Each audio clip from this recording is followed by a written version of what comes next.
Hello hello good morning students. कैसे हो बच्चों आज आप सभी। तो आज जो हम पढ़ेंगे वो पढ़ेंगे concept of cost. 11th class का एक चैप्टर है। अब cost refers to the expenditure incurred by a producer on the factor as well as non factor input for a given output of commodity. आप सभी बच्चे इस बारे में जानते हो कि भाई जब हमें कोई चीज़ आउटपुट निकालना है तो उसके लिए हमें इनपुट की ज़रूरत पड़ेगी, और इनपुट पर जो खर्चा होगा, इनपुट की जो कॉस्ट आएगी उसी को हम क्या कहते हैं, कॉस्ट कहते हैं।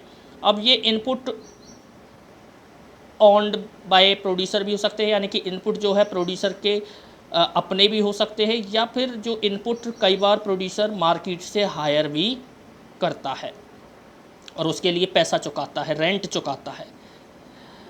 तो कॉस्ट जो होती है वो चाहे इनपुट अपने हों, चाहे यानी कि इम्प्लिसिट हों, चाहे एक्सप्लिसिट यानी कि मार्केट से क्या किए गए, हायर किए गए हैं, दोनों की जो कॉस्ट है वो मिलाकर के उस प्रोडक्ट की आउटपुट की कॉस्ट बनती है। अब आ जाइए explicit cost and implicit cost. तो बच्चे एक बात समझ लेंगे यहाँ पर कि एक्सप्लिसिट कॉस्ट क्या होती है। जब प्रोड्यूसर इनपुट को मार्केट से हायर करता है और उसके लिए आउटसाइडर को अपने पॉकेट से पैसा देता है, उस कॉस्ट को क्या कहते हैं, एक्सप्लिसिट कॉस्ट कहते हैं। तो explicit cost refers the cost of input hired by the producer from market, example purchase of raw material, rent paid for building, and payment is made to the outsider, cash is paid for the same out of pocket। जबकि implicit cost क्या होती है, implicit cost वो cost होती है जो कि उन इनपुट की एस्टिमेटेड कॉस्ट होती है जो कि अपने पास से लगाए हैं प्रोड्यूसर ने, यानी कि मार्केट से हायर नहीं किए हैं, अपने पास से लगाए हैं, अपने पास से लगाए हैं। जैसे सर मान लीजिए दो व्यक्ति हैं, दो किसान हैं। एक किसान ने क्या करा, अपने खेत पे काम कराने के लिए लेबर को हायर किया जिसने 5,000 रुपये लिए, और दूसरे व्यक्ति ने क्या करा, उसने अपने खेतों पे खुद काम किया, यानी कि किसी को भी पैसे नहीं दिए। तो बच्चे कॉस्ट तो दोनों की बराबर है, बस फ़र्क इतना है कि ए ने क्या है, अपनी जेब से पैसे दिए, और बी ने खुद मेहनत की है, एफर्ट्स किए हैं। एफर्ट्स तो उतने ही लगे हैं, चाहे लेबर करे चाहे वो दूसरा वाला व्यक्ति खुद करे। तो कॉस्ट दोनों की सेम रहेगी, बस फ़र्क कितना है, जो पहले वाले ने अपनी पॉकेट से जो पैसा आउटसाइडर को दिया है, क्योंकि उसने इनपुट कहाँ से हायर किए थे, मार्केट से हायर किए हैं, उसके लिए पेमेंट की है, वो एक्सप्लिसिट कॉस्ट है, और दूसरे वाले के लिए क्या रहेगी, इम्प्लिसिट कॉस्ट रहेगी। तो implicit cost refers to the cost of input which are owned by producer, example imputed या estimated rental value of owned building. अपनी बिल्डिंग को मान लीजिए कोई व्यक्ति उसे यूज कर रहा है बिजनेस में, तो ये क्या है, रेंट नहीं दे रहा, फिर भी क्या है, कॉस्ट तो है, कॉस्ट तो है। Payment of cash out of pocket not made to the outsider. इसमें क्या है कि आउटसाइडर को कोई पेमेंट करने की ज़रूरत नहीं होती। अब आ जाइए, दो बिजनेसमैन हैं या दो भाई हैं, सेम जगह पे सेम नेचर का बिजनेस कर रहे हैं, ए और बी। ए क्या खरीद रहा है, 1 लाख रुपए का रॉ मटेरियल परचेज कर रहा है, बी भी 1 लाख रुपए का रॉ मटेरियल परचेज कर रहा है। ए ने क्या करी, लेबर हायर करी जिसके लिए वो 20,000 रुपये दे रहा है उसे। बी ने कोई लेबर हायर नहीं करी, वो खुद काम कर रहा है। ए ने क्या करा, 15,000 रुपये रेंट पे कर रहा है बिल्डिंग का, बी की अपनी बिल्डिंग है। अदर एक्सपेंस की बात करें तो इसके 20,000 और इसके 20,000। तो बच्चे हो सकता है कि आपको लगे कि सर इसकी कॉस्ट ज़्यादा आई है ए की, बी की कॉस्ट कम है, पर नहीं। इकोनॉमिक्स कहती है बच्चे कॉस्ट इक्वल टू वो कॉस्ट भी होती है जो जिसके लिए हमने बाहर पैसे चुकाए हैं, और वो कॉस्ट भी होती है जिसके लिए पैसे नहीं चुकाए, जो कि अपने इनपुट यूज हुए हैं। बच्चे दोनों की कॉस्ट क्या रहेगी, बराबर रहेगी। इसकी भी कॉस्ट 1,55,000 रहेगी और इसकी भी 1,55,000 रहेगी। दोनों ने मान लो सेल करी 2-2 लाख में, तो दोनों का प्रॉफिट 45-45 रहेगा। तो cost equal to implicit cost as well as explicit cost. फिर बात करते हैं अपॉर्चुनिटी कॉस्ट की। तो opportunity cost refer to the total sacrifice made in terms of explicit and implicit cost for producing a given level of output.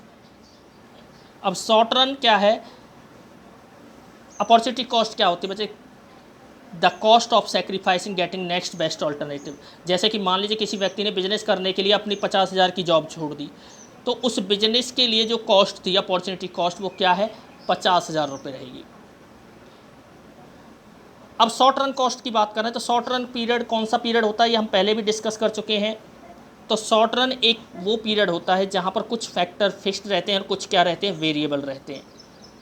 यानी कि short run is a period of time during which some factors are fix and some are variable.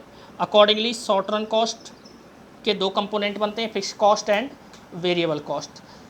और इसी आधार पे हम क्या कह सकते हैं कि टी सी इक्वल टू क्या होता है, T F C plus by T V सी।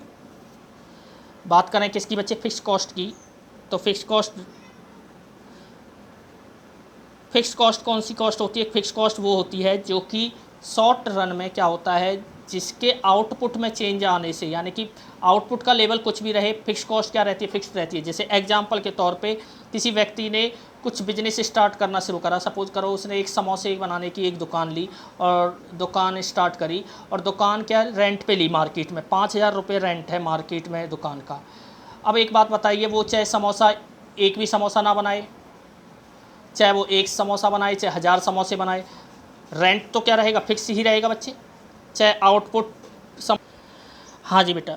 तो कहता है कि जी फिक्स कॉस्ट क्या है, fix cost refers to the expenditure incurred by the producer on the use of fix factor production. Example, expenditure on machine and plants, salary on wages to permanent staff, rent of building.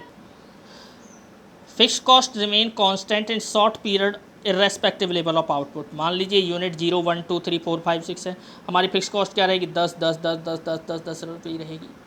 जैसे मैंने अभी बताया कि किसी व्यक्ति ने समोसे बनाने की दुकान रेंट पे ली, मतलब समोसे बनाने का काम स्टार्ट किया, उसने एक दुकान रेंट पे ली, 5,000 रुपये की दुकान का रेंट था। अब अभी उसने सोचा कि मैं अगले महीने से काम करूँगा, रेंट पे आज ही ले ली पर अगले महीने से काम स्टार्ट करूँगा, हो सकता है उसने को लेबर ना मिली हो। अब होता क्या है कि एक बात बताओ मुझे, रेंट तो आज से ही स्टार्ट हो गया, चाहे वो आउटपुट 0 है फिर भी क्या है, रेंट तो फिक्स जाएगा। तो शॉर्ट पीरियड में क्या होता है, फिक्स कॉस्ट वो कॉस्ट होती है जो कि कांस्टेंट रहती है इर्रेस्पेक्टिव लेवल ऑफ आउटपुट। और देखिए टीएफसी कर्व कैसा बनता है, parallel to X axis, a horizontal line parallel to X axis, चाहे आउटपुट क्यू से Q2 हो जाए, चाहे Q1 हो जाए, फिक्स कॉस्ट क्या रहेगी, फिक्स। अच्छा, वेरिएबल कॉस्ट, अब मान लीजिए समोसे बनाने का काम शुरू कर रहे हैं, एक बात बताइए, समोसे अगर ज़्यादा बिकेंगे तो भैया ज़्यादा मैदा चाहिए होगी, ज़्यादा आलू चाहिए होगा, मसाले ज़्यादा, चटनी ज़्यादा, डिस्पोजल ज़्यादा गैस लगेगी। और अगर कम समोसे बिकेंगे तो भैया जो कॉस्ट है वो भी कम रहेगी, क्योंकि कम आलू यूज होगा और कम आपका गैस कम लगेगी, आलू कम यूज होगा, मसाले कम यूज होंगे, सब कुछ कम होगा। तो वेरिएबल कॉस्ट वो कॉस्ट होती है जो कि वेरी करती है with the level of output, refers to the expenditure incurred by the producer on the use of variable factor, and variable cost is the vary with the level of output. जैसे cost of raw material use, भाई अगर ज़्यादा output होगा तो raw material ज़्यादा required होगा, कम output होगा तो कम। वेजेस टू कैजुअल लेबर, अगर आपके पास काम नहीं है तो आप निकाल दोगे लेबर को, तो आपका खर्चा कम हो जाएगा, अगर काम ज़्यादा है तो आप हायर कर लोगे क्योंकि कैजुअल लेबर है। अब देखिए यूनिट 0 1 2 3 4 5, टोटल वेरिएबल कॉस्ट 10 19 27 34 40 50, यानी कि जैसे जैसे आउटपुट बढ़ रहा है वेरिएबल कॉस्ट भी बढ़ रही है। ये आपका कर्व हो जाएगा, आउटपुट बढ़ेगा, टीवीसी भी बढ़ेगा। तो वेरिएबल कॉस्ट बढ़ना अच्छी बात है, इसका मतलब ये साइन है किसका, कि आपका प्रोडक्शन बढ़ रहा है। पर फिक्स कॉस्ट बहुत ज़्यादा होगी तो उसमें क्या रहती है, दिक्कत रहती है। ठीक है जी, ओके बेटा।